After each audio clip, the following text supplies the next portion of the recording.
엔비디아가 폭락하며 뉴욕 증시는 혼돈에 빠졌다. 나스닥은 2% 이상, 필라델피아 반도체 지수는 4% 이상 급락했다. 하이닉스가 5% 가까이 급락했다. 4월 22일 월요일 출근길 주식 시황입니다. 뉴욕 증시는 혼조세로 마감한 가운데 나스닥은 2% 넘게 급락했다. 다우존스는 211.02포인트 상승한 37,986.4포인트로 마감했으며 S&P 500 지수는 43.89포인트 하락한 4,967.23, 나스닥은 319.49포인트 급락한 15,282.01포인트로 마감했다.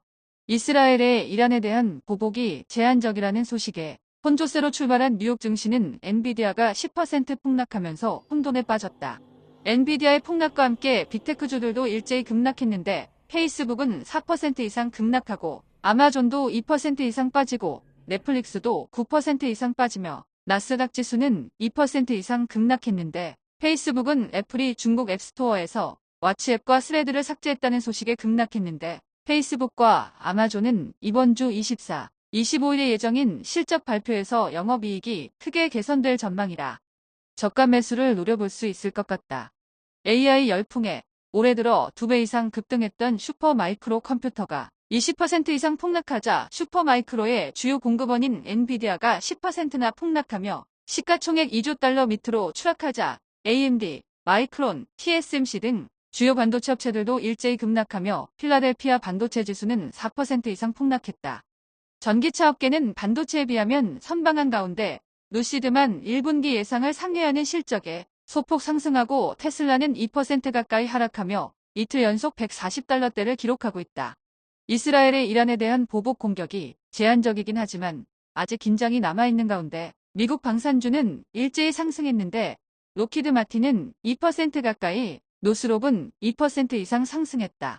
10년 만기 국채 수익률은 4,615%로 하락했고 2년 만기 국채 수익률도 4.969%로 하락했다. 원달러 환율은 1,379원으로 하락했고 서부텍사스 중진유는 배럴당 82.22달러로 소폭 상승했다. 비트코인은 65,000달러대 초반으로 상승했고 이더리움은 3,100달러 후반대로 급등했다. 지난 금요일 국내 증시는 큰 폭으로 하락했다. 코스피는 전일 대비 42.84포인트 하락한 2,591.86포인트로 마감했으며 코스닥은 13.74포인트 하락한 841.91포인트로 마감했다. 국내 증시는 중동발 악재와 TSMC의 쇼크가 겹치며 양대 지수가 큰 폭으로 하락했다. 코스피는 기관과 외국인의 매도세에 하루 만에 2,500선으로 후퇴했는데 삼성전자가 2% 이상 하락하고 하이닉스는 5% 가까이 급락, 한미 반도체도 4% 이상 급락하는 등 반도체 업종이 동반 급락한 가운데 2차 전지 관련주도 LG에너지솔루션, LG화학, 포스코퓨처엠 등이 큰 폭으로 하락했다. 코스닥은 외국인의 매도세에 큰 폭으로 하락했는데 에코프로비엠은 소폭 하락했지만 알테오젠, 엔캠 등 코스닥 시가총액 상위 기업들이 급락세를 보였다. 방산주는 일제히 상승한 가운데 한화 에어로스페이스와 LI지넥스원이 큰 폭으로 상승했는데 폴란드 국책은행 부행장이 폴란드 방산 수출 관련 논의를 위해 한국을 찾은 것으로 알려져 폴란드의 대규모 수출 물량을 보유한 한화 에어로스페이스, 현대로템, 한국항공우주 등의 수출에 차질이 생길 수도 있다는 전망인데 이 차분 수출에 대한 금융 지원은 올해 6월까지 확정돼야 하는 것으로 알려져서 정부를 비롯한 관련 기관의 협조가 절실하다.